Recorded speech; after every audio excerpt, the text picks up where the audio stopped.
kita ingin umat Islam ini terpelajar yang sangat Indonesia, jadi religius yang sangat Indonesia, atau kalau populernya disebut nasionalis religius. Karena kita tidak pernah ingin Islam benturan dengan negara, negara benturan dengan Islam. Contoh yang paling mudah tentu kita anti narkoba, negara menyediakan ada BNN. Islam mengharamkan curang, korupsi, negara ada KPK. Islam ingin negara ini stabil, nyaman, negara ada kepolisian yang menjaga kestabilan itu. Sehingga ketika kita baca al-muslim man salim al-muslimuna min lisanihi wa yadihi, orang muslim itu siapa? Yang orang lain itu selamat, terbebas dari makarnya dia, dari sikap tidak simpatinya dia, baik yang dilakukan lisan, mulut maupun tangan. Sehingga ketika kita menganjurkan kedamaian, menganjurkan sangat Indonesia, itu selalu tidak pernah kita ini benturan dengan negara. Dan itu yang diinginkan para bapak bangsa, para ulama kita, para guru-guru kita. Sehingga dalam sebuah makalah yang luar biasa, kata Imam Zuhri, kenapa ada sulhul Hudaybiyah, perjanjian dalam Hudaybiyah.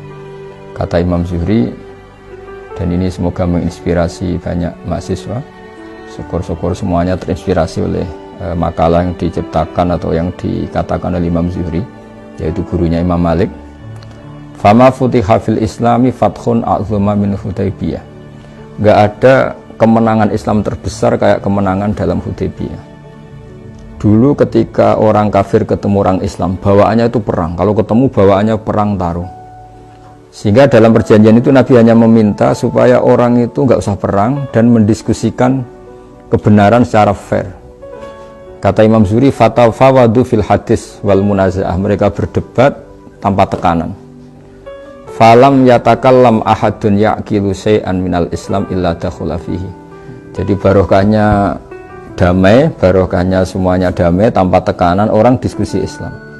Setelah diskusi, siapapun yang berpikir objektif akhirnya tertarik kepada Islam.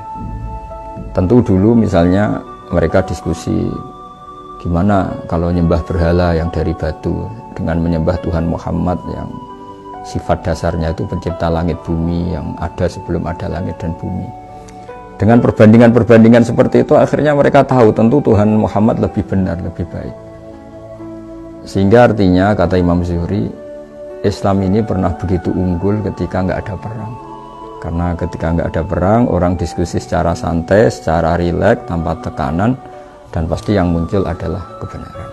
Sehingga agama ini dibawa oleh satu kebenaran yang nggak perlu ekstrim sebetulnya, karena la ikraha fiddin qad tabayyana rusydu minal ghayy. Artinya untuk mengatakan 2 tambah 2 4 itu nggak perlu perang, karena qad tabayyana rusydu, yang mana yang benar ya jelas, mana yang salah ya jelas.